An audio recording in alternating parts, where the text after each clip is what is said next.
అవకాశం మనం ఏమిటంటే ఈ ప్రభుత్వం ఇప్పుడు స్పందించాలి, దీన్ని క్రియేట్ చేయాలి, దీంతో అయిపోవాలిగా. నాకు ఈ 1,00,000, 2 లక్షలు 50,000 ఉద్యోగాలు తర్వాత నాకు అసలు ఉద్యోగాలే ఉంది. 12 సంవత్సరాలు పోట్లాడుతున్నాం మనం.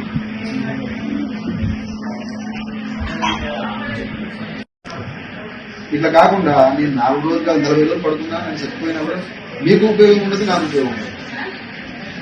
నాకు ఉపయోగం ఏంటంటే అదే ఇంత చేసినా కూడా కనీసంగా ప్రభుత్వం స్పందన ఫీలింగ్ నాకు రాదా? మీరందరూ వచ్చిన నాకు ఎంత స్పీడ్ వచ్చింది. ఇంకో 40 రోజులైనా ఉంటాయి. ఇట్లా ఇది గుర్తుపెట్టుకోండి, 40 రోజులైనా ఉంటారు. ఎవడైనా జాగ్రత్తగా ఉన్నారు.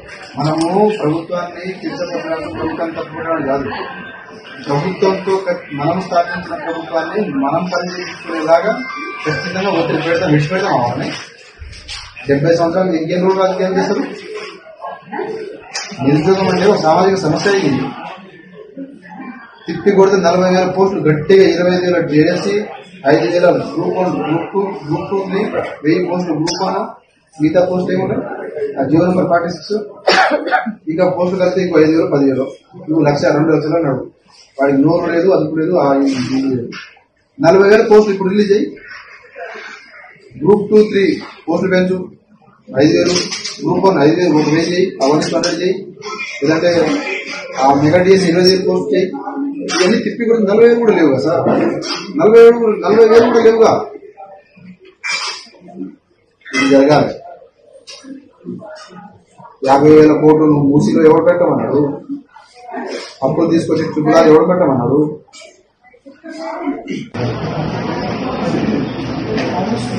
అన్న కూడా మన పోదాడే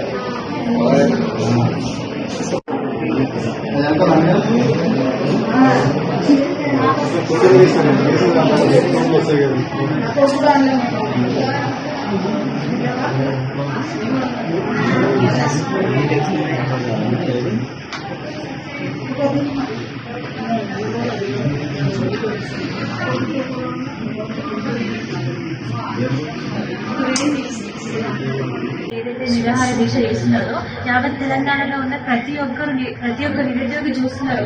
అన్నకి గాంధీ ఏమన్నా అయితే నిజం చెప్తున్నా, ఈ రోజు 3rd డే మనం ఒక్క పూట అన్నం తినకపోతేనే ప్రాణం అంతా విలవిలాడి అరే అని చెప్పేసి అన్నం తిన్నాం. అలాంటి 3 రోజులు మన కోసం కష్టపడి ప్రాణత్యాగాన్ని కూడా ఇది ఏంటంటే ఆలోచించండి.